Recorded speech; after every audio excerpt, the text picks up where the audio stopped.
let's get started. Thank you so much, everybody, for joining. And once again, special thank you to Jack from Darknet Diaries. If you're just joining us or you're looking at the recording, please look at our YouTube channel. There is, in fact, a full kind of breakdown of Jack being on our show, and we greatly appreciate it. And if you get the opportunity, please subscribe to Jack's podcast. So this is one of those BHIS webcasts that really is spinning out of the training classes that we've been doing, specifically my classes with the Intro to Security and then the Intro to Security Operations Center analysts, and then also the Cyber Deception, because everybody's kind of getting into like, how can we actually lock down the endpoint, do incident response on the endpoint, and be more effective at detecting and reacting to attacks at the endpoint. And there's been some recent developments in this space that I think are incredibly powerful for the community. And by powerful, I mean they're inexpensive. It's kind of like this is now opening up to the masses. It's not just an issue of buying something like Carbon Black and or Silence or whatever and spending hundreds of thousands of dollars on that solution. There's actually some really good open source and free EDR solutions that are out there that we can actually take advantage of. Now, if you notice, I'm not at the studio. I'm not at home. I'm actually on the road with my kids. They're at a ski race right now. So I'm from an undisclosed remote location in Bozeman, Montana. So I apologize a little bit for the quality of the video in the background, but it is a very nice shade of brown. Also, I don't have another system with the Discord server up. So I'll probably just go through the questions and ask Jason and Deb to interrupt me with any questions they think that are really good for this particular webcast. We have quite a bit to actually get through in this webcast as well. So why are we here? Right? Free and open source tools in the area of endpoint detection and response is kind of that holy grail, right? Because if you're a small organization and you're trying to implement a security policy, you may not be able to afford these tools. And we're going to talk about salespeople and pricing here a little bit later, but just suffice to say, they're generally really expensive tools. Also in this particular space, there is free and then there is free. And what I mean by that is kind of that old adage, there's free as in beer, and then there's free as in speech, right? And some of these tools, whenever they talk about it being free, a lot of the vendors are kind of using a very interesting model of trying to get people to use their products, which I think is really a good idea, right? The more you can get your tool in the hands of people, and then they start using that tool and they get trained in that tool, and they get used to that tool, then that's the tool that they're going to want to use, right? And I'm not going to be able to demo all of them. There are some of them like WAZUH that I just didn't have time to set up a demo. And honestly, if we're looking at a 1 hour webcast, I'm going to hit two, right? I'm going to hit Velociraptor and I'm going to hit Elastic. I might show something from Comodo, maybe, but I have screenshots from that as well. And I want to do a shout out and apologies to some vendors, but I kind of have to clear some things up.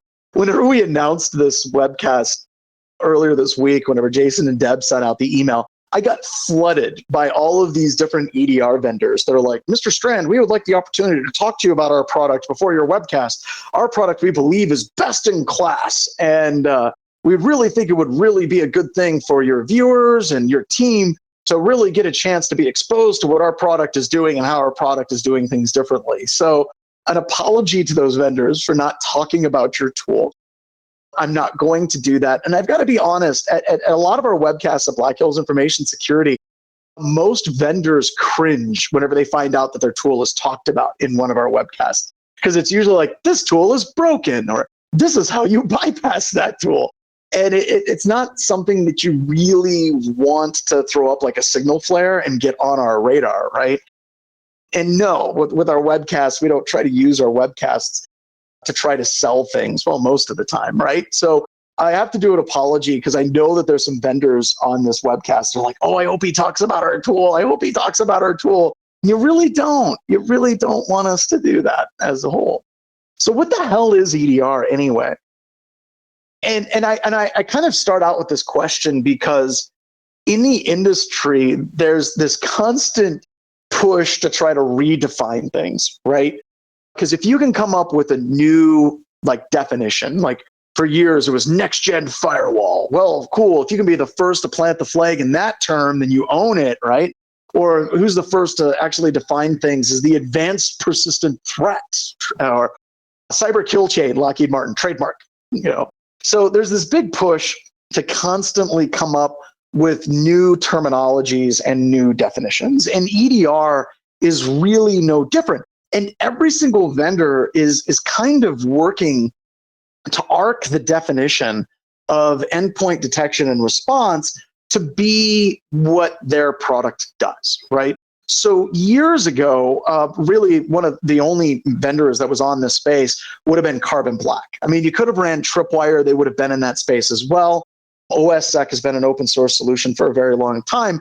But honestly, Carbon Black was probably one of the first major vendors that we started seeing showing up constantly in our customer space. And really the promise of Carbon Black back then was it was going to be a black box flight recorder for your system. So if something went wrong, you could jump into that computer and then you could see exactly this network connection was started by this process, which was begat by this process, which was begat by this process. And it was good, right? They could tie all that together and they could put it in a cool little graph. And it was amazing, right? And really Carbon Black had that market cornered, I would say, for probably at least 4 or 5 years. They were really one of the first major vendors that were able to inhibit that space and take ownership of that space. And the reason why is a lot of the traditional antivirus vendors were kind of caught in this cash cow quadrant whenever you're talking about products and innovation. And what I mean by that is if you're McAfee and Symantec, right? If you go back, let's say 10, 12 years, you had the market cornered for antivirus, right? McAfee and Symantec were the vendors that you saw everywhere, right? And eventually you started seeing a Microsoft Defender come up and it was garbage for a long, long, long time. And they were just dominant. You wouldn't see anything other than those two vendors. So there was absolutely no reason for those two vendors to actually innovate at all, right? They just didn't have to. If everybody's buying your product, there's no reason for you to innovate. Just keep pulling in that money. That's your cash cow. So really Carbon Black had a good run, and then they actually bought and merged with Bit9 for endpoint protection. And right about that time, roughly, you started seeing things like Cylance start to pop up. You started seeing CrowdStrike start to pop up. And for those particular vendors, there were some wins in the industry that were extremely beneficial for those particular vendors to take traction and then take off, mainly the era of ransomware hit. So if you look at like Cylance, you look at CrowdStrike, really what drove those products is that they were really better, a lot better, and even Carbon Black, once they got Bit9, much, much, much, much better at being able to stop attacks like ransomware attacks and actually tell you what that ransomware attack did. Because Carbon Black and CrowdStrike and Cylance and all these different vendors, they really started tying together basically the EDR stuff that Carbon Black was doing in their product because they could innovate, right? The investors weren't looking at it like, oh, we're making lots of money, let's just keep making money. They were looking at how can we actually be disruptors in this field. So you had a lot of these vendors in this endpoint protection space start implementing EDR-like functionality where you could start tracking what an attack actually did. Did they move laterally to other systems? Because you can't just go in and displace McAfee and Symantec and say, we're better. Once you could start showing security teams, we're better. And by the way, I can show you this process, made these network connections, asked to access these systems, went to this IP address online. That's it, right? People were just opening up their checkbooks. But this gets into one of the problems that exists in the definitions today is, does it include prevention? At its core, I would say the original definition of endpoint detection and response doesn't include prevention, right? If you're looking at tools that we're going to show like Velociraptor, that doesn't include prevention. If you look at Carbon Black with detect and response, they're actually breaking their product line up into two separate roles. When you're looking forward into the future, it is absolutely going to incorporate prevention. It has to, right? Like, why would you run a product that's just going to do detection and incident response and not have the prevention attributes of it? And many of the vendors, it's baked in, right? Like if you look at SentinelOne, you look at Cybereason, you look at what Endgame was before they actually became Elastic, it really was trying to pull that whole entire package together and incorporating that prevention aspect as well. But this also is now moving into new spaces, right? Because if you're in the EDR space and you're an investor and you're looking for products to invest in, unlike one of my next slides, I'm going to show you a bunch of vendors, you got to still have that differentiation, right? You've got to have that edge. And now we're getting into the security orchestration, automation and response, right? So how can we automate incident response? And by and large, I don't know, if someone had say something, I just heard a mic open up. All right, I'll keep going. So by and large, a lot of these vendors, whenever they're talking about SOAR, is pretty much, I don't want to say garbage, but it's the same crap that we've been sold for the last 20 years. We're just going to automate security because we can totally do that. You can with your general run-of-the-mill malware, but you generally can't with a targeted adversary, right? But they're trying to develop these new things. And then you have extended detection response, right? You know, Palo Alto really pushes this quite a bit, trying to tie together what you're seeing on the network, what you're seeing on the firewall, and what you're seeing on the endpoint all together into kind of a unified security overview. And out of all of these, I would say XDR probably has a better chance of being a thing. But like I said, security orchestration is something that people have been trying to sell us, trying to get working for years. And it sounds great right up into the point that you destroy a mission critical system or you lock an executive out of their computer and all of a sudden automation doesn't sound that good as well. So that's kind of setting the stage for kind of the history of EDR and kind of where we're at with some of the definitions. And the other thing to remember is a lot of the vendors that are out there, they would disagree with me, right? They would say, well, Mr. Strand got this completely wrong. And what we think of this EDR space is just so happens to be exactly what our product does. So you're going to see that a lot. And one of the things, whenever you're looking at vendors on this particular slide, that a lot of these vendors have in common with each other is they are expensive, right? They're not only expensive, but there's huge variations in their cost structure, right? So some of these vendors for customer one, whenever I'm looking at our customers at BHIS, let's say that they're charging $100,000 just as a base set dollar amount. And then I'll find another vendor that is doing something similar for this similar sized company that's $200,000. And then one that's $75,000. And then you have some of the vendors, they're selling somehow to some people like, you know, same sized company, like almost $1 million. So your pricing on these different vendors is ridiculously different. There's this huge discrepancy in the marketplace on what these people are charging. And by and large, it's not just based on market vertical, like saying we're going to charge less to hospitals or we're going to charge less to universities and we'll charge more to financial institutions. It honestly looks like these vendors look at each individual customer and they try to develop a pricing structure that they think is at the maximum level that that customer will be willing to pay for their particular product as well. So it's all over the place, and also depends on their payout structure for their sales teams, you know, like quarterly bonuses, where they're at with their quarterly bonuses. But I will tell you, you know, I can talk about how some of these products are really just, they don't excite me. Like RSA doesn't excite me very much. Cisco AMP doesn't excite me very much.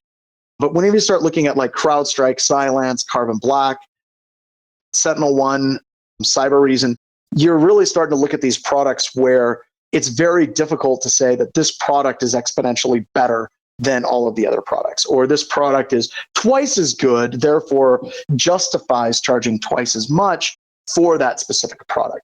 So you're really running into that huge problem with the cost associated with these tools, and it's just all over the place. And they're going to do everything in their power as vendors to try to tell you that their product is, you know, we're number one for a variety of reasons. I don't want to go into it for too much data, or too much detail, but if you really want to spend some time digging into how these products stack up against each other whenever they're comparing apples to apples, let me actually go to that. And I bring this up in my classes quite a bit. Oops, there we go. All right. So let's go back to APT 29. This is a good one. So any of these vendors, if you want to look at how they did, whenever MITRE went and tested these particular products across the board, you can actually click on that product and you can say, okay, So for Cylance, what did they miss, right? And you can actually shut off some of these techniques. It's not going to let me shut them all off. I don't know why. Let me shut off tactic. Weird. But you want to uncheck, you want to basically check off everything except MSSP and nothing. So if something got a yellow or a very dark blue, it means it missed it. And I know that some of the vendors are like, no, we did just fine. We caught it just fine. If they had to go to the MSSP, but the MSSP has a certain level of data enrichment at their MSSP that many organizations won't have access to if they've just bought the product. So I like to show this because you can see that, what tool did I click on? Cylance, right? For APT 29, it missed initial compromise 1 and missed collection and exfiltration, missed 2, missed deploy stealthy toolkit, missed 3. And if we compare that to another tool, one that is quote unquote free, like Elastic actually did pretty well. I would say pretty comparative to how BlackBerry Cylance did in this particular example, right? Now you have to be careful with this. You really have to be careful with this because when you try to look at the tools through the lens of MITRE, you have to understand that they basically used like Cobalt Strike and they used PowerShell Empire to actually model the attack techniques. And there's nothing wrong with that. But basically, what you find out is some of the vendors were better at detecting PowerShell Empire or better at detecting Cobalt Strike than other products, but they all missed stuff. So you can kind of look at this as a way of kind of level setting and saying, well, I want to see how well this really expensive solution did. With the only free solution that's up here is Elastic. And the reason why they're the only one that's up here, I don't see Comodo. Nope, Komodo's not part of this one. But the only reason why Elastic's here is because Elastic does do EDR and it also does prevention, right? So like you wouldn't put Velociraptor in the mix here. You might add WAZUH in here possibly because they do have some detection capabilities and some reaction capabilities. But by and large, if you can look at how the commercial products did versus something that was free, you can find out apples to apples from a comparison perspective as well. So that's really helpful to kind of break this down. But the thing that's interesting is every single one of the vendors that was part of the MITRE attack evaluations, if you go to their websites, they hail the MITRE attack evaluations as they won, right?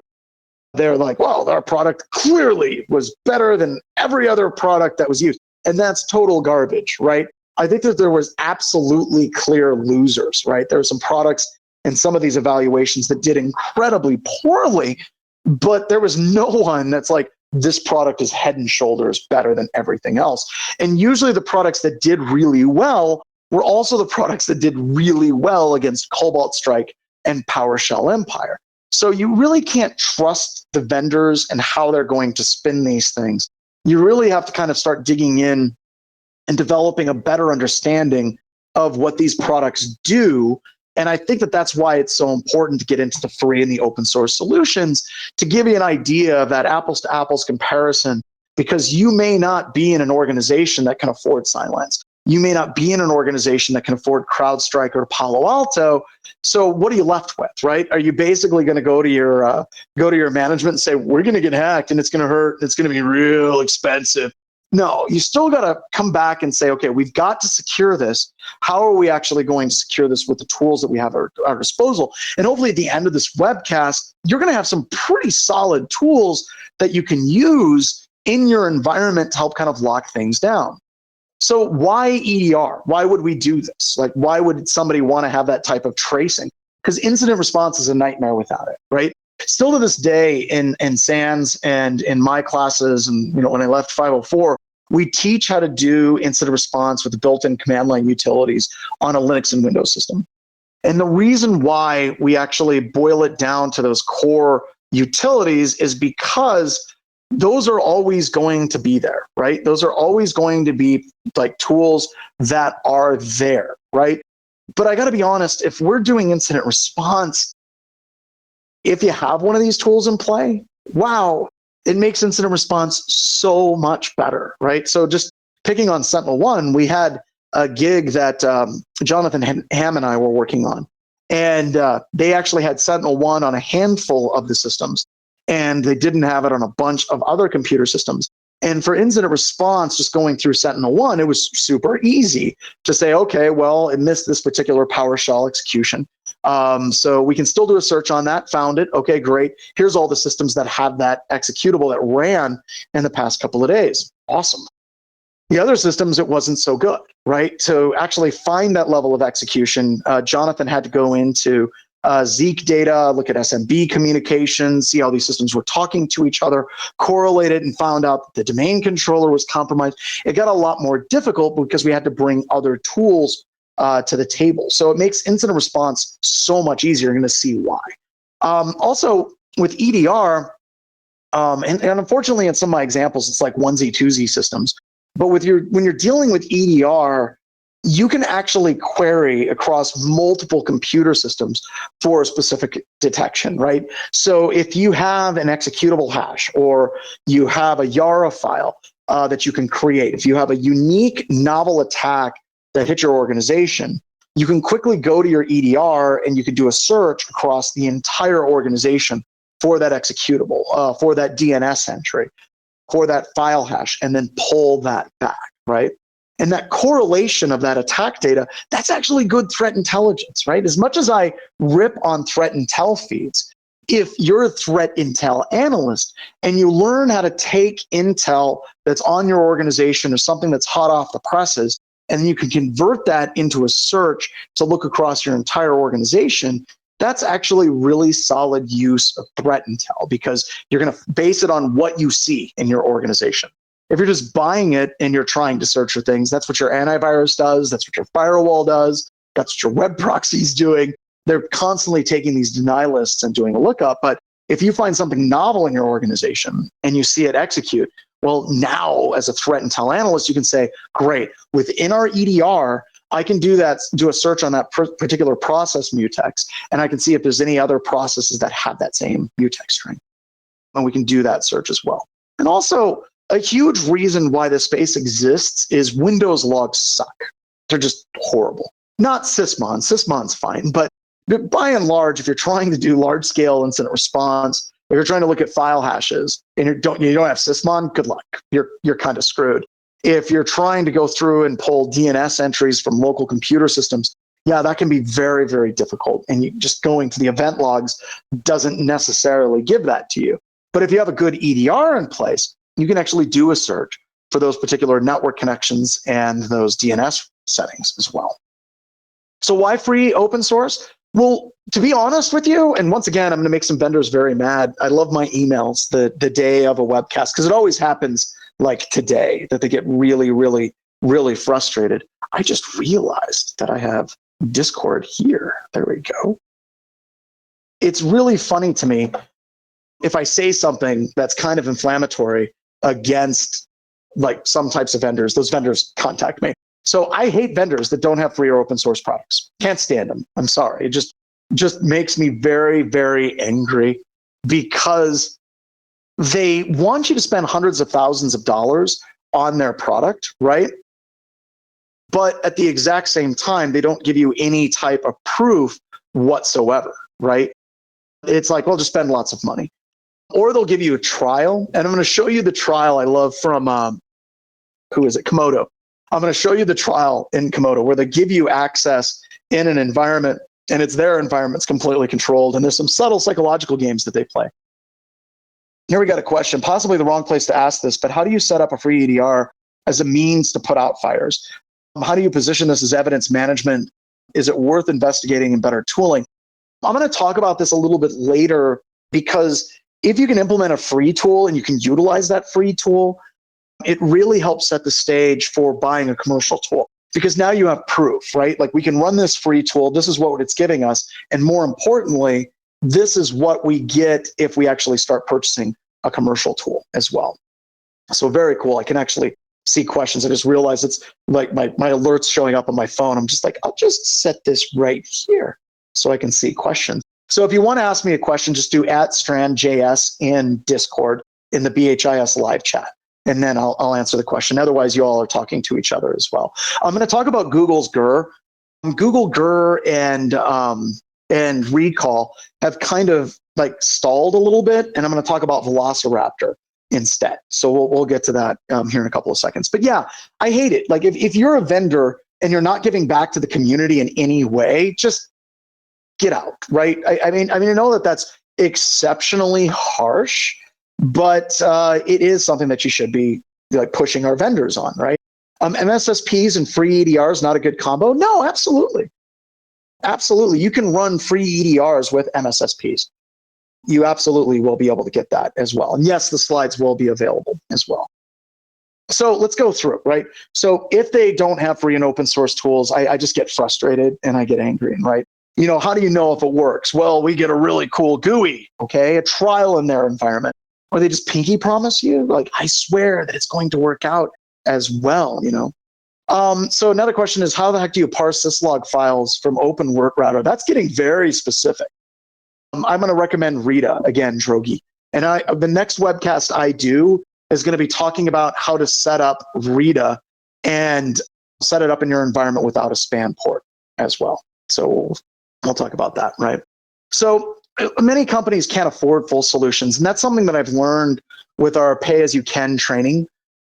If you're just joining us, I do pay-what-you-can training for intro to SOC analysts, which is core security tech skills, and then intro to security, right? Just basically going through and diving in. And, you know, this is the 11 things that you have to secure your environment before you do any of the other things. And we set up that training as pay what you can because there's a whole bunch of small organizations out there that just do not have the funds to do that, right? And this class and this webcast is actually part of that as well. And also remember, throughout all of this, you're not paying for what a commercial tool does. You're actually paying for what the commercial tool, or you're paying for what the free open source tool does not do, right? So if you're looking at these free tools, like there was one of them I was using in one of my customer environments that was a commercial tool, multiple hundreds of thousands of dollars, and I wanted to throw my keyboard at my computer screen using it. Yep, Rita without a span port, that's coming up. So that is going to be a webcast you can run on any home network. So you really just kind of, you know, you get very, very frustrated with the commercial tools. And I remember sitting on a call with a representative of that particular product because I was like, I must be doing something wrong. This tool must have the ability for me to be able to quickly search for this particular executable executing across this entire environment. And I had the vendor's tech support person get on the system with me. We were doing a screen share. And I told him what I wanted it to do. And I showed him that open source tools do this. And he basically told me I didn't know how to do incident response. And it was funny because he actually was like, honestly, you really don't know how to do incident response. If you don't understand how this particular tool works, then I recommend that you actually take an incident response class. And I was just like, and then you start to wonder, right? You start to wonder, you know, maybe I'm missing a step here. But there's certain things that like Velociraptor or WAZUH does that, you know, some of the commercial tools don't do as well. And Fradoon, we'll get you a link for the free and open source, not free, but the pay what you can classes. We'll get you that here in just a couple of seconds as well. So one of the first ones I wanted to talk about is OSSEC. OSSEC is probably the one I've been using the longest out of all these different tools. It's been around forever, right? I mean, we used to use it all the time for rootkit detection on Linux computer systems, right? It's just an amazing tool. I used it, like I said, on Linux systems and then even on Windows systems. As far as the detections, they have OSSEC Plus and then they have OSSEC Enterprise. And I've had no real experience with OSSEC Enterprise, but honestly on Linux, it does a pretty solid job as well as being able to detect some of the things. Now, it specifically focuses in at looking at logs and some key files, and that's one of the things that it really rocks at on Linux, right? Because Linux will actually give you some somewhat useful logs for things that are happening, with people SUing to different accounts, failed login attempts, and as things like that. But it was really just awesome to work with it for a long time. I haven't used it recently, like in the past 4 years or so, because like somebody just put it in exactly. WAZUH really takes OSSEC ultimately to the next level. And I would recommend actually going to that as well, right? So also some additional things about it that I think are important is it can be intimidating to get started. It's not all that bad, because if you actually go through and you look at their website, it actually looks like the teams have forked, right? Like there's still a group of people that are contributing to the OSSEC website, and there's people that have gone over to WAZUH. So I don't know the politics of that as at all. I don't want to get into it, but this is one of those tools I have to mention, right? One of the things I wanted to talk to you all about was the book on OSSEC is the worst selling security book in history. And I'm quoting Andrew Hay, who is one of the authors of the book. And it's not that the book is bad. The book is amazing, but OSSEC is actually really easy to get installed. And that was one of the reasons why it's not really a huge seller. But it's one of my favorite quotes from Andrew. He was presenting at a con, and he said he was the author of the worst selling security book in history whenever he wrote about OSSEC. Also, their website, they have this huge aversion to screenshots. They don't like it at all. So WAZUH is kind of like a fork, and they kind of blend into each other, right? And I love the name because it goes back to those beer commercials. Anytime I hear anyone talking about or like put in WAZUH, I'm always like WAZUH, and I just think that that's how we should all refer to the tool. And I'm hoping someday to present and have like one of the authors of WAZUH in the room and just look at their eyes whenever I refer to it like that, and then see their soul die, right? And they'll probably come up and they'll tell me I'm mispronouncing it. And I don't think so. I don't think so at all. So originally, one of the more badass inventory systems that was out there for a long time, it had a really cool kind of SQL command line interface to be able to query processes and network connections across multiple different systems. And that was really cool. Boy, did it grow up. You kind of look at it now, and it's got like this amazing ELK stack interface, and just really just probably one of the cooler tools. Now, one of my regrets is I don't use WAZUH in my intro to security class. I actually use Velociraptor. Velociraptor is amazing. It does a great job. And one of the reasons why I don't use WAZUH is it requires an ELK stack to get like the full featured capabilities. And I have nothing against ELK. It's just my VM for the class is already something like 16 to 18 gigs for students to download. So I'm really trying to slim that down a little bit and try to pull that together. It's cool, but it's not something I have in my classes yet at all. So it is easily one of the most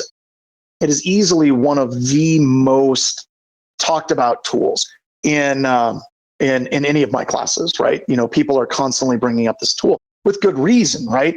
So here you've got your Kibana dashboard for WAZUH. It talks about vulnerabilities, and I think that that's one of the cool things that it has baked into it, is it actually has the ability to basically look for vulnerabilities on your systems. Is it going to be as good as, you know, running a Nessus scan? No, but honestly, who cares? My classes, my intro to security and intro to SOC analyst class, Mad Hatter, we run Velociraptor as well. So, it actually does some vulnerability analysis out of the gate, which is kind of neat. But this isn't, for me, the coolest thing. Even if it's doing kind of mediocre vulnerability management, which I'm sure it is somewhat mediocre, it's still better than not having it, right? And you have it running on your systems, like right on the actual endpoints themselves. So you can actually look at missing patches for things like Google Chrome, right? So it's like Windows, Google Chrome is missing this particular patch, and it's a high vulnerability. So it allows you kind of more continuously get a vulnerability report on your systems as well. Additional thing, malware detection, absolutely solid malware detection. I like, they have their own rules. I don't think they're using the Sigma rules, or they're using some variation of the Sigma rules, but they do a pretty solid job, not necessarily of picking up malware execution, right? And somebody keeps asking me if I'm ever going to run an incident response class like SEC 504. No. I'm going to stick with the three I have: intro to security, intro to SOC analyst core skills, and then the cyber deception class. So if you're interested, we'll get you a link to my cyber deception class as well. But no, I'm not, there's no way I think I could develop a class that's as good as SANS 504, because SANS 504 is awesome. And they do just a fantastic job. And Josh Wright is one of my best friends in the whole wide world, and his class is great. So check that one out. All right. So with this, you have the ability to detect, and I don't really think it's detection of malware is as good as like Cylance or CrowdStrike. But what it seems to do really well at is a lot of the post-exploitation things, right? So if you get malware on the system and then all of a sudden it starts using WScript or run DLL32 in weird ways, it does a very, very good job of actually kicking this up and running it.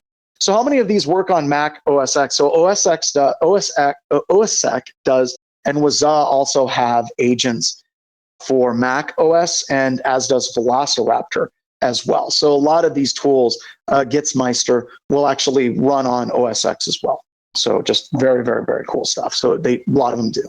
Now, the one that got me really excited about WAZUH is its ability to actually look at security vulnerabilities in containerization, right? So it actually can look at Docker and it can see what your Docker containers are doing, which I think is really, really super cool. And it's one of those areas that even the commercial EDR vendors aren't really getting into aren't even getting into the space of actually looking at Docker and some of those virtualized container platforms as well.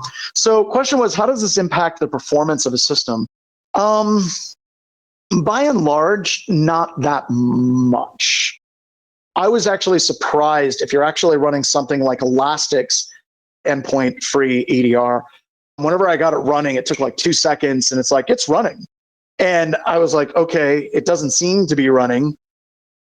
And then I tried to execute malware and I started getting these alerts and I was like, stop trying to run malware. And I was like, okay, it's working.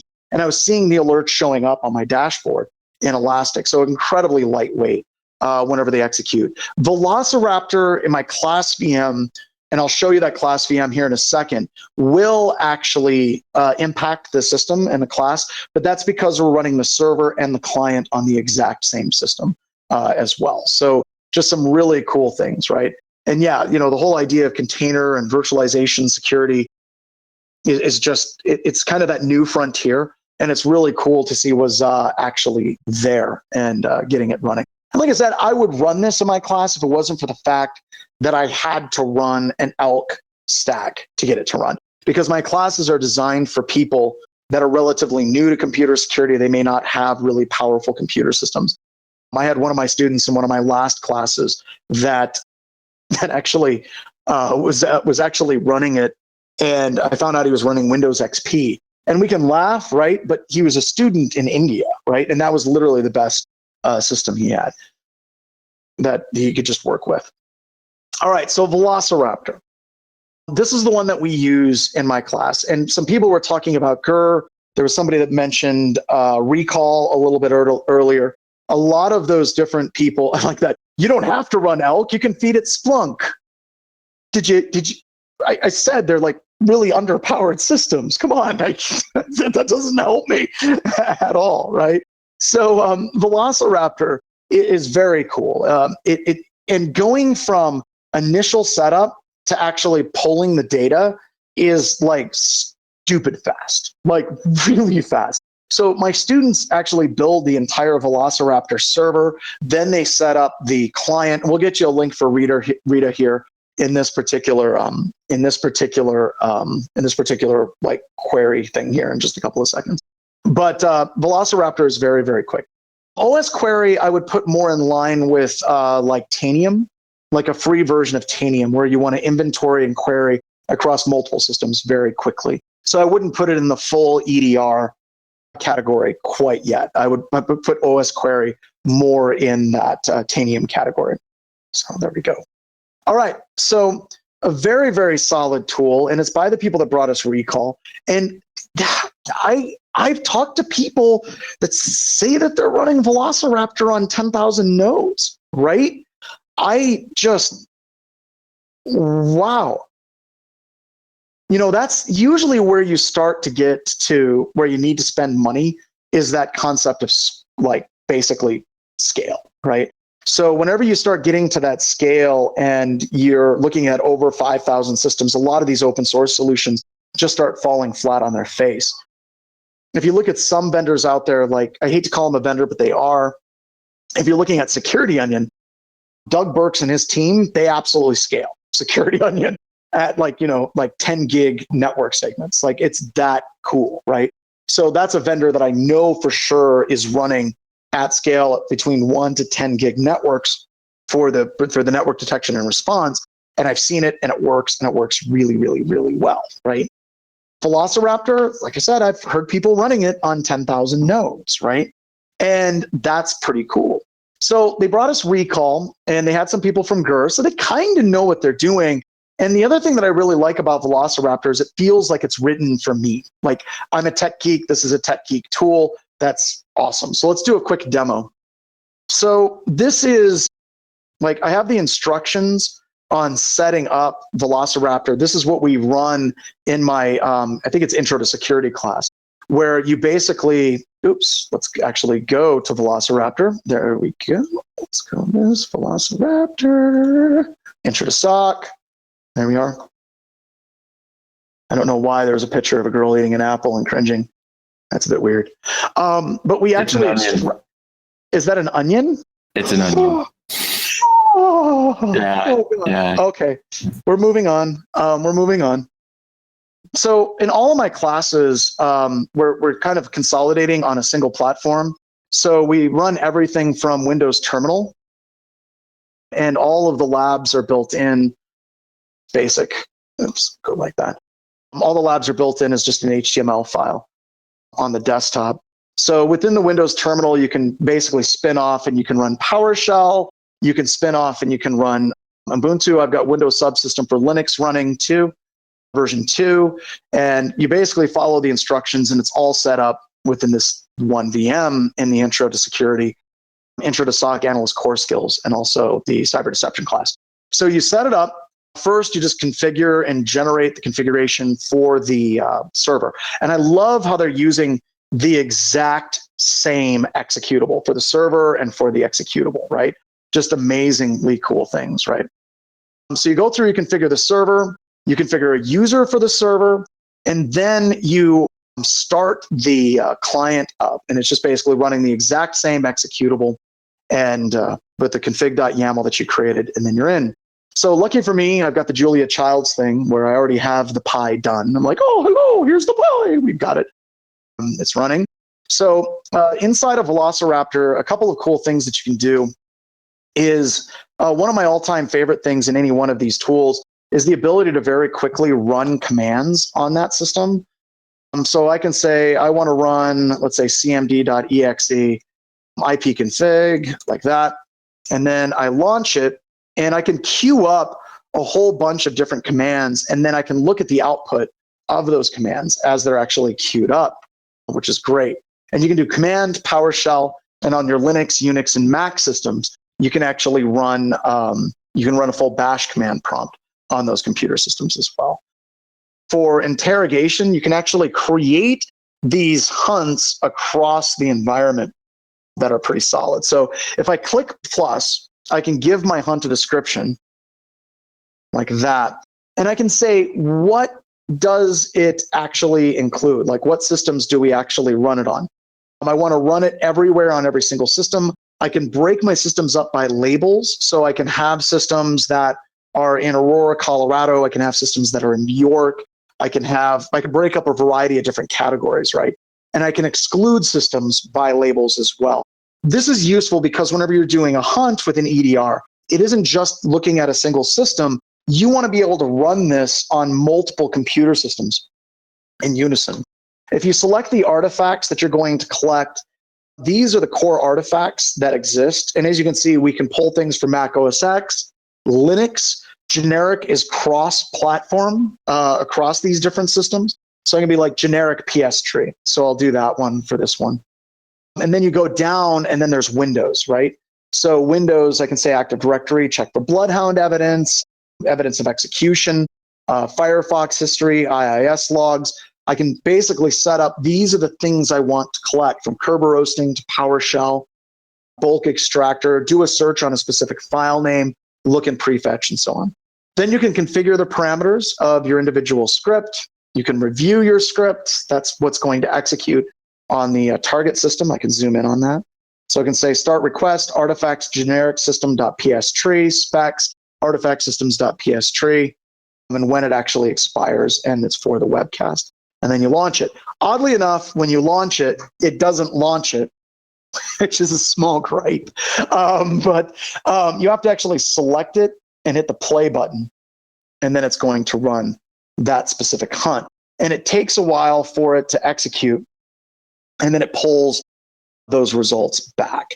And then you can download the results for these different things, and you can download them as CSV. You can pull them down as JSON. CSV is really, really solid if you want to pull it down and then load it into a database and do some threat hunting in a database, which is really cool. You can also look at like an HTML output of these different results that have executed. And I have some examples up here. So this is just a PS list or PS tree where I can see what processes are running on these individual computer systems. And then what is the process execution for this process. So you can see that services.exe begat SVC host, which begat WinInit, which started services, which started SVC host, which started WinInit, which started services, which started SVC host, which actually got down to, which I like to call it lasso, but whatever. And then you have local security authority subsystem service. You have all these different things. This is prefetch. I was able to download the prefetch for some execution on this particular computer system. And you could download it in a nice little HTML report. But most of the time, I mean, this is nice for actually looking at the results. But most of the time, what you're going to end up doing is you're probably going to download it as a CSV file, and you can make it run. So very, very cool things that you can do. You can also look at the file systems on these computer systems. So I should have a file system loaded. So you can actually go into and do some searches on the file system. So you can actually check recycle bin on these particular computer systems, and then do some syncing on these different folders as well. So really, whenever you're looking at, for me personally, the way that this tool is built is it honestly feels like, just feels nice. This is the way I would want my tool to actually work. But once again, that probably has a tremendous amount to do with the fact that, it's written by people at Google that do incident response all the time. And they don't know anything about incident response, just like I don't know anything about incident response. Is there a limit? Yeah, whenever you're looking at the output for the HTML, CKJ, it actually is limited to 100. But that's why you would import it as a CSV, and then you could basically do analysis on your own as far as like spreadsheets and stuff. So yeah, McGivens is saying, I've heard it from a number of people, it scales to like 10,000 systems. That's not the first time that I've actually heard that, right? That's amazing. So let's talk about vendors and free/open source. This is a trend that I like. I like this trend. And really, if you're looking at Comodo and you're looking at Elastic, they're honestly leading this charge. And I have this picture, proudly sucking at capitalism. I think that some of these companies, they actually get it, right? The more you get the product in the hands of people, the more they're going to use it, the more they're going to want to use it at work, they're going to start paying for it. So JSN asked if you can pull the file with Velociraptor. You can. And that's right here. If you go into the file, you can actually download the individual file or directory and copy it down locally. So you can do that. And by the way, Velociraptor has some really solid training. So if you like this, please, please, please do me a favor and check out their training as well. So yeah, proudly sucking at capitalism is basically where you're giving things back as much as you can, and somehow your number one goal isn't profit, and yet you make money. It's weird, right? So if you're looking at Comodo and Elastic, they're putting their products in the hands of people, and they're really trying to get more people using their products and using their endpoint products, which is going to sell more Elastic licenses and so on. And the same thing, less so with Comodo as a whole. So, all right, so Elastic, formerly Endgame. I like the name Endgame. I don't know why they didn't stick with the name Endgame. It was a good name. There was nothing wrong with it. Now they have the Elastic Security Agent. So I'm a little bit heartbroken by that. That's just whatever. But yeah, one of the cool things about Elastic is almost everyone uses Elastic, right? Many of the commercial tools that we've talked about, they use Elastic. And Endgame was a solid EDR. I mean, if you go back to the MITRE evaluations, honestly, Elastic did great. It did really well. And if you're running on a system that has Elastic running, it does a good job at stopping malware. And I know that there's ways to bypass that, right? But they do about as good as anybody else, right? So all the cool kids are using Elastic. And now they just give their Elastic agent away for free because they want those sweet, sweet ELK licensing fees. ELK is so cool, even Amazon uses it. And I know that that's a pretty harsh joke at this point. I think there's people that are still reeling. Elastic is moving to a much more closed model than an open source model. And they're blaming Amazon because Amazon is going to fork it and make ELK do what Amazon wants it to do, which is a bummer. We're going to have to see how that actually plays out over the next couple of years and see how it works. Which one works best with Security Onion? Security Onion, you can actually have WAZUH alerts sent to Security Onion as well. So, all right. So the install is stupid. I think that that's one of the biggest things that a lot of vendors are missing is how do you make your product available to people, and how do you actually make it so it's super easy to get set up? It's like, getting people hooked on crack cocaine, right? So if you want somebody to get hooked, you got to make it easy to get that hit, right? And John? Elastic does that. Yeah. You going the crack cocaine route? No, I'm not. We're not going to talk about schools. Okay. All right. Just checking. Thank you very much for clarifying and keeping me on the shiny path. I appreciate it. So the install is stupid simple. Like once you get it set up, you can enroll agents in your fleet. And what you do is you download the Elastic agent, and then you basically run it with this command line invocation, and it gives you an enrollment token, right? And that enrollment token, basically automatically the agent goes and talks to the centralized server. The server registers with that token, and then it configures that as a service on that system to constantly talk back to your Elastic server back home. Now, for my installation, I actually set it up, and it took me 5 minutes between the time I set out to do this to the time I was actually stopping attacks and getting data from Elastic. Oops, let's go here. And I have that here. So this is the security aspect of Kibana. And you got detections. I only had one host. Honestly, it took like I said, like 5 minutes to get it up and running. And it would be easy to push it out to an environment via group policy. I think it would be just stupid simple to set it up. But it has all of these different rules that exist. Let me kick this up a little bit more. Let's go to 100 rows, maybe 200 to 300. But it has a pretty good list of rules, and they actually work, which is interesting to me that these rules work, and they work as well as they do. So if we go back to the detections, I may have just froze it up. Nope, there we go. If I go back, let's go back 7 days ago.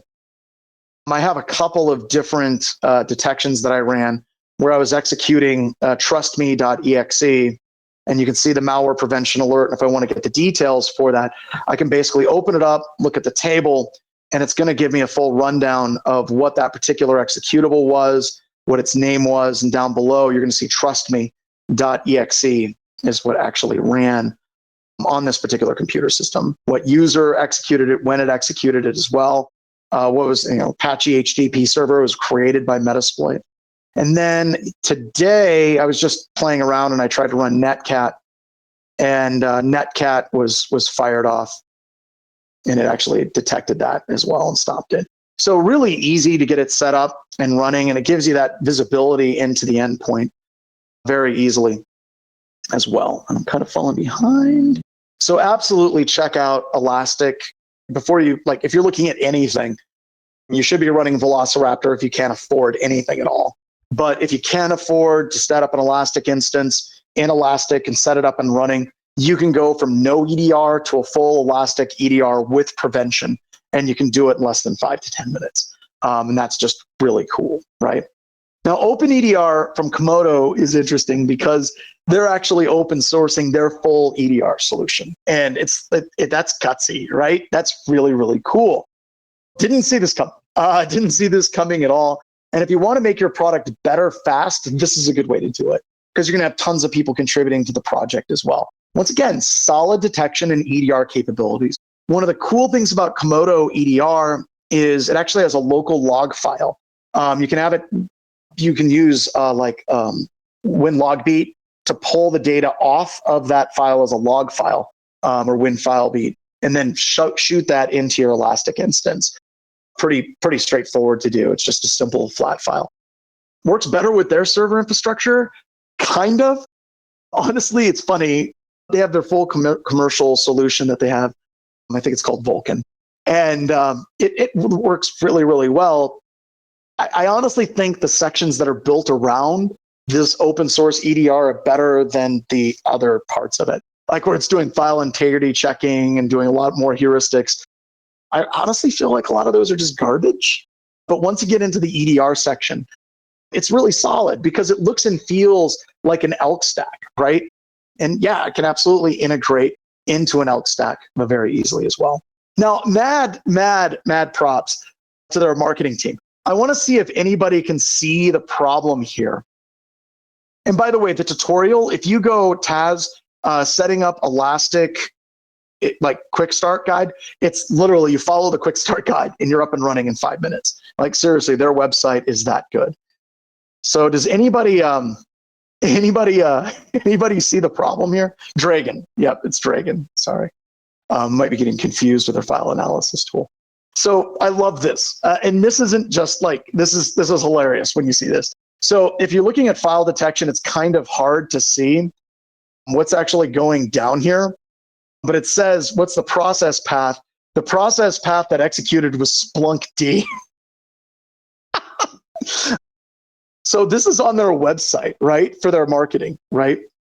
So somebody had asked, vpoops said, is there anything in Sysmon, a tool that'll upload hashes to virus total? That tool is called Deep Blue CLI. Deep Blue CLI by Eric Conrad. We'll do that as well. But here I've got it. I enhanced it, right? So we've got it. Splunk D. Now, when I saw this, I was like, oh, that's rich, right? But if you get access to their whole like demo instance, which they got me hooked up with, and they were showing it to me and really, really cool. In their demo instance, they have this whole entire like Marvel Universe systems. It's almost like Rob Lee from the Sands Institute set it up because it's all comic book characters. The Black Widow system, if you're playing around, you dig into the malware, it says Mimikatz execution. You're like, okay, Mimikatz, I want to research that. Well, what's executing Mimikat? Write down your program files, Elastic Agent, Metric Beat. So it's like absolute shots fired at like Splunk and shots fired at Elastic as well. So it's not just like this one-off thing. It's like literally kind of core to what they're doing as well. So as I said, these are some tools I hope that you get some opportunity to play with, right? If you're looking at pure free, look at like WAZUH and Velociraptor, right? If you're going to have to play free, play with WAZUH and Velociraptor. I would strongly encourage you do that.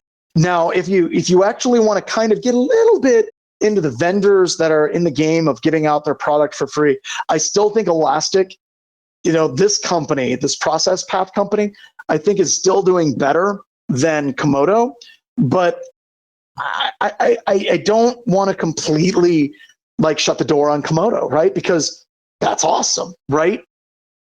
So like I said, I personally prefer Elastic, but if somebody was like, well, I prefer Comodo, I'd be like, okay, I guess that's fine. I'm not going to argue that at all. So I would love to see more vendors, by the way, move the route of trying to do this open source and free tools, right? So whenever you're looking at whenever you're looking at companies like Security Onion, they do an amazing job. When you're looking at companies like Thinkist and Canary, they do an amazing job. And now I put Comodo and Elastic on that. And I would encourage you strongly to basically put these customers that are putting the products out there first and foremost, and really give them an opportunity before any of the other vendors out there, because maybe, just maybe, we will be able to push these environments and these companies to actually start doing more open source. So somebody just said they have 30,000 hosts, wonder if Velociraptor will hold up. And Friday said it will. So there you go. What the hell? Give it a shot. What do you have to lose? If anything, you're just going to smoke a server, right? It's just cool. And I would love it if marketing directors would go through this presentation and they'd be like, we need to give away our stuff for free.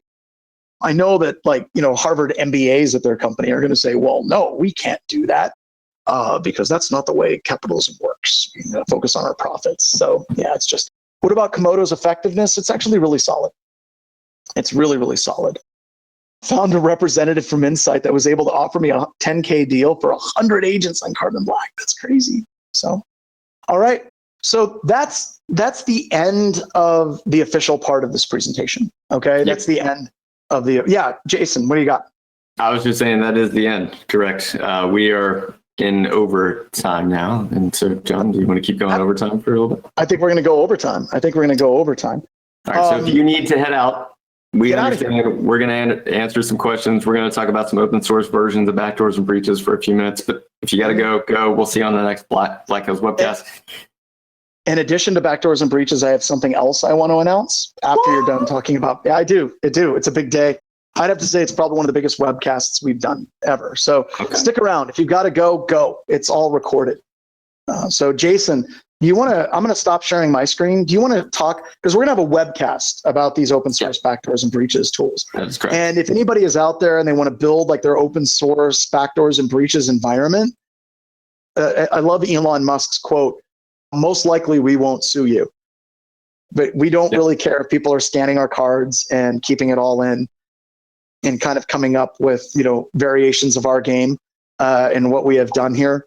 It's not like we're going to go and do something crazy and stupid, like create an incident response version of exploding kittens. We're not doing that. And we really don't want people to do that either.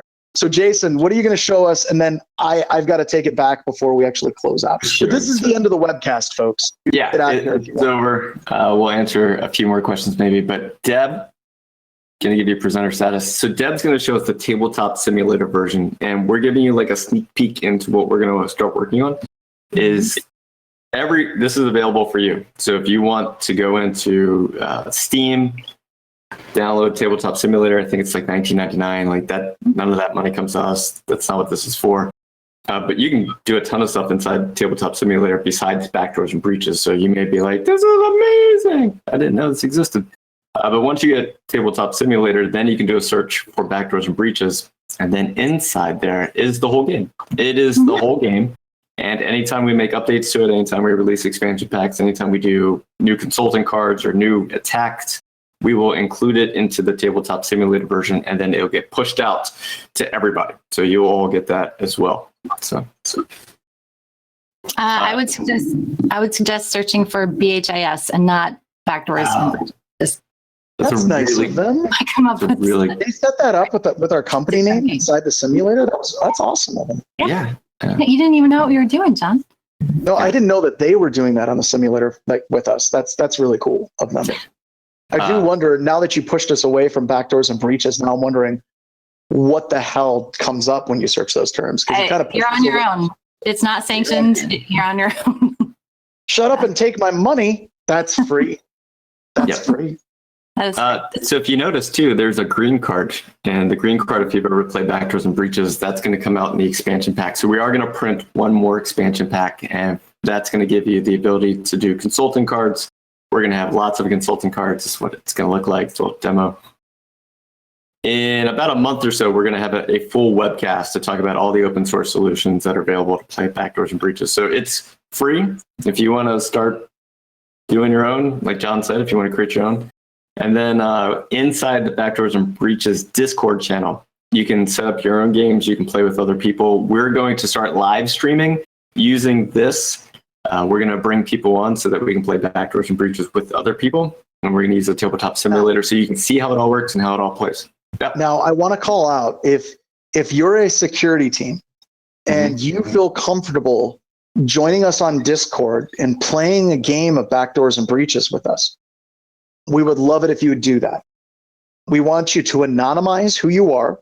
Like, you can use your Discord handles, you can wear masks. In fact, I'm going to encourage people that we play Backdoors and Breaches with. I want to get real teams to play Backdoors and Breaches, and I would like them to wear masks or something, obfuscate who they are, so you can see how real incident response teams play the game and how they communicate this stuff as well. So if you're willing, contact us on Discord and say your team is willing to play, and we hopefully can set you up in a future Backdoors and Breaches webcast. And so we're excited about this. We want to thank Cypher. Cypher is the one who built a tabletop simulator like a year ago. And he was one of the first people that we reached out and was like, hey, can you tell us more about this tabletop simulator? And he was like, please don't sue me. And I was like, oh, no. Fantastic. Yeah, no, like, we just want to know how this works, how you built it. And then we're like, can we hire you to help us put all this together? And so we ended up hiring them.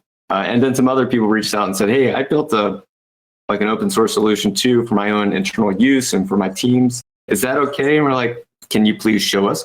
And then they showed us and they're like, again, like, you're not going to sue me, right? And I was like, no. And we didn't. And so they're all available now. We should, if we ever do a conference in Vegas, or actually we're going to do one in Reno, we should see if we can get a table on the floor and play the game and be like a dealer. That'd be awesome. Ivan just said, can I use this during an ISC squared chapter meeting? 100%. You can use this in your training classes. You can use this in your organizations. You can use this in anywhere you want to use this. You can use this version or any of the other open source versions. So it's just go do something. All right, John, I'm going to turn it back over to you. All right, my turn. So I'm going to make myself a presenter, show my screen, go back to my slides. So this is the point where I just basically want to tell you all, I'm going to try to sell you something. We suck at this. We're not very good at this. I'm going to try to sell you something, and I'm giving you an opportunity to leave. The webcast is over. We're done. Yeah, you can go too, right? You can go too. The webcast is over. All the important things about learning and the open source stuff, we are now done.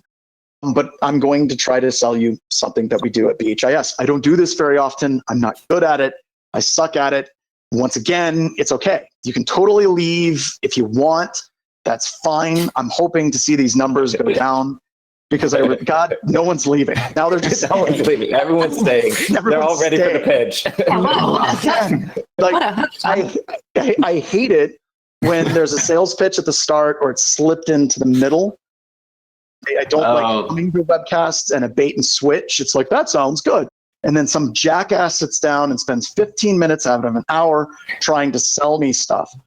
And I never got a chance. I'm like trapped. It's like you step in a bear trap, it's on your leg, and you're like trying to saw your leg off as quickly as possible.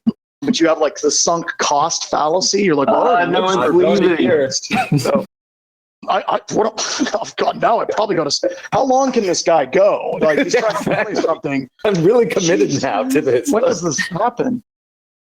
And also, it's anathema. When we say proudly sucking at capitalism, we're one of the few podcasts and webcasts that continues to have people show up. And I think it's because we're honest with people. We give value. But I'm transitioning into the fact that I am like going to sell you something. And seriously, I'm not offended at all if you don't stay. Like, honestly, are we down now? Or are we still sitting? No, I think people are joining. Actually. We lost 7 people left. Our attendance has gone up. All right. So here we go. So what I'm announcing on this webcast is BHIS is starting up Security Operations Center services. What? Wait, I should know this, right? I thought you knew this. Yeah. So I'm waiting for my slides to show up. Oh, that's great. That's awesome. Just didn't look that. PowerPoint. It's like, no, this doesn't even work on this computer because it doesn't. All right, it did go down by 8 people. All right, keep going. All right, there we go. And what we're doing with our Security Operations Center services, and by the way, you can totally leave. We're working and partnering with SOC Prime for log analysis. We incorporate training. You get free access to your team for the anti-siphon cyber range. We build cyber deception into our SOC because I think most security operations centers or managed detection and response groups need to have cyber deception. Right now, one of the only ones that I know that does this and does it well is Binary Defense. Binary Defense and Dave Kennedy's team do a great job. The other thing that we're going to do is, and this is weird, but all of the security operations centers and managed detection and response products that we see, almost all, there's some really good ones out there, they suck. And there's a certain level of failure. And we built our SOC around this idea that it's going to suck and it's going to fail, which is once again, I'm not very good at this, so stick with me, okay? And what we have done is we have built red team simulation and emulation into it. I'm actually going to change this to emulation. I'm sorry, Bryson, but emulation. Emulation is going to be part of it because we believe that you have to go through and emulate attackers again and again and again, do this monthly or quarterly, find where we missed things, where the telemetry can be improved with our customers, feed that back into SOC Prime and our log analysis, and be able to start detecting it. So we're making an assumption that we're going to miss stuff, right?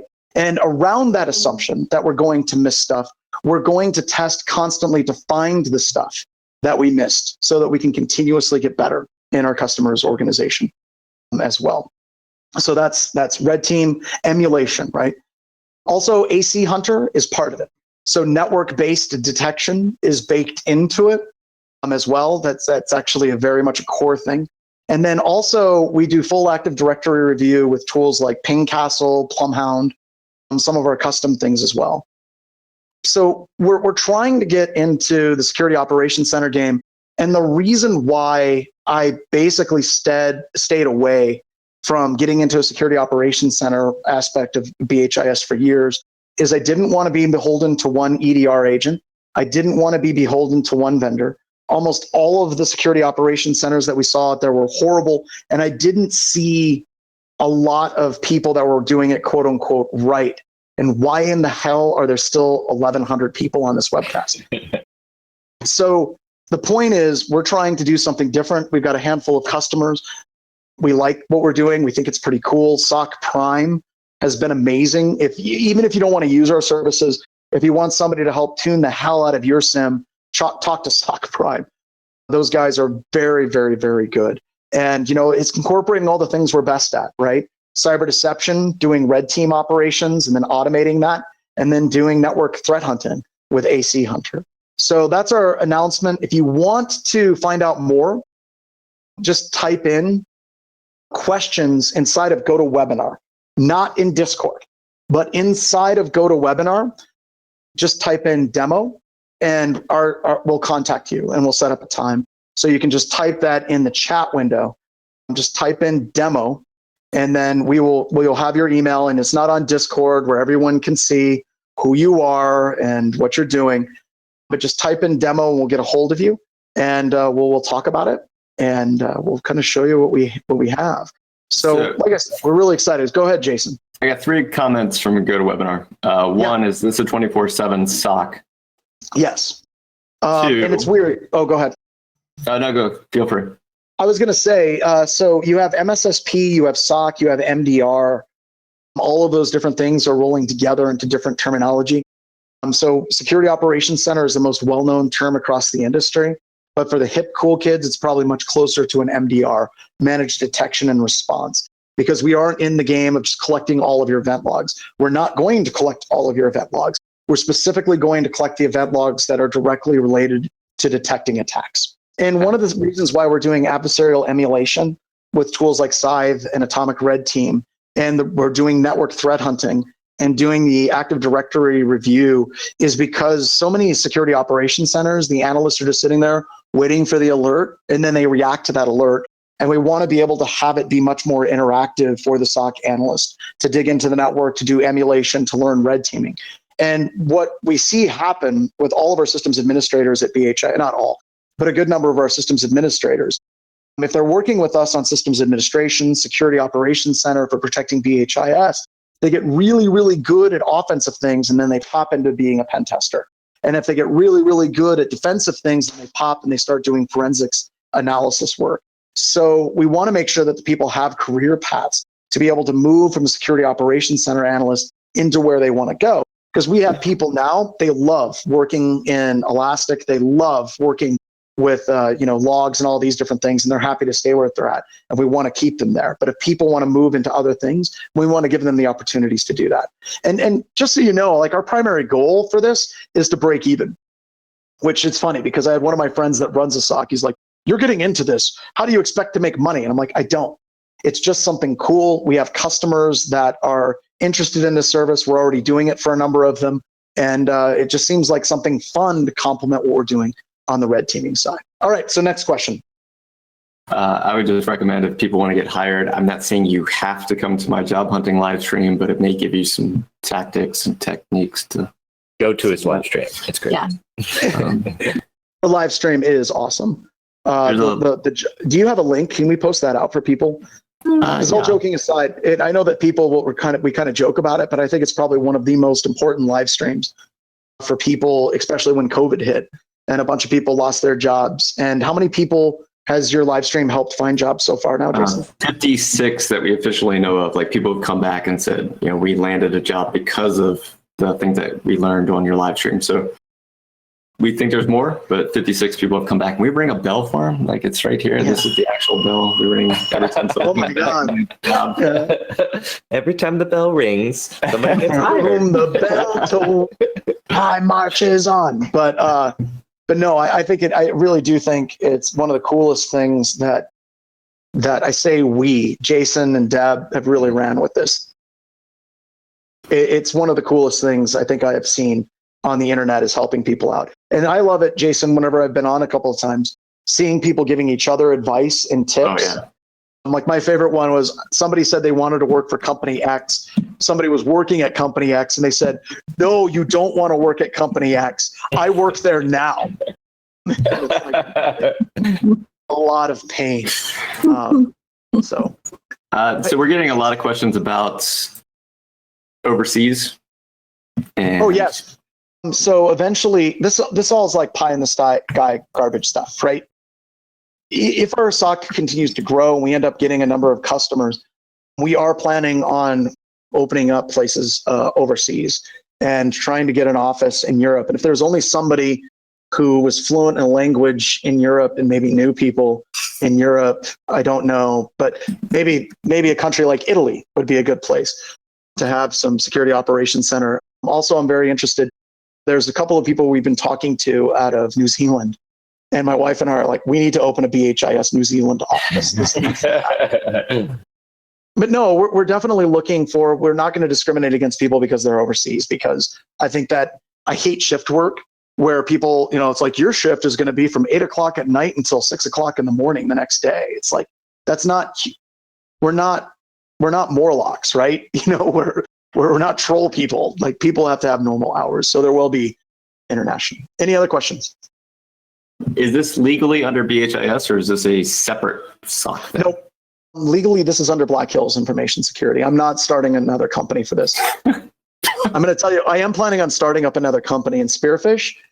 They upped their parking tickets in front of our office to $15, which isn't that big of a deal. But if you don't pay within 10 days, they send you to collections and it hits your credit score. So we're going to start a company called Spearfish Parking Sucks. It's a C Corp. And we're going to have all of our cars licensed in that. So if we don't pay our parking tickets for 30 days, it'll hit our credit, but who cares? It's a company that's just there to get parking tickets. But we're done starting like any new businesses. So this is going to be under Black Hills Information Security. All right. And then I wanted to be very clear. Someone asked, would you offer an internship with pay or without? We pay every intern. Every intern gets paid. Every single intern gets paid. I'm horrible with interns. I need to do better. I do nothing but disappoint the hell out of interns. They're like, I get to work with John Strand every day. And then they don't hear from me for months. And they talk to testers and they're like, is this how he is? People are like, yeah, pretty much. He just kind of disappears for long periods of time. So we want to get better at our intern game. But yes, if you do intern with us, it's paid. And we are always looking for interns that work really, really hard and are self-directed. So We have a intern page, right, Deb, on the Black Hills website? Yeah. Yes, there is one. I will post it. Yeah, we got requests to be an intern so often that we dedicated a landing page on Black Hills for it. I think that's enough for today. Like the chat and the tabletop exercises and the webcast and releasing a new service. And I even sprung this on Jason and Deb. Yeah. They didn't even know. So, That's how we roll. I still find it really odd that there's 1,015 people on. So I appreciate you all hanging out. I appreciate you all being part of this. And if this is your first time, welcome, and check out our Pay What You Can training. Check out our paid training. And I'm just going to say welcome to the family. All right, everybody. Thanks for joining us today for this Black Hills Information Security webcast. We had Jack on from pre-show. There's so much today. Make sure you join us for the news. That happens also. But if you ever need a pen test or now a SOC, you know where to find us. Later, everybody. Ending webinar. Woo! Why are we still here? It's slow. Oh, I'm going to end it. There we go. All right. Nope.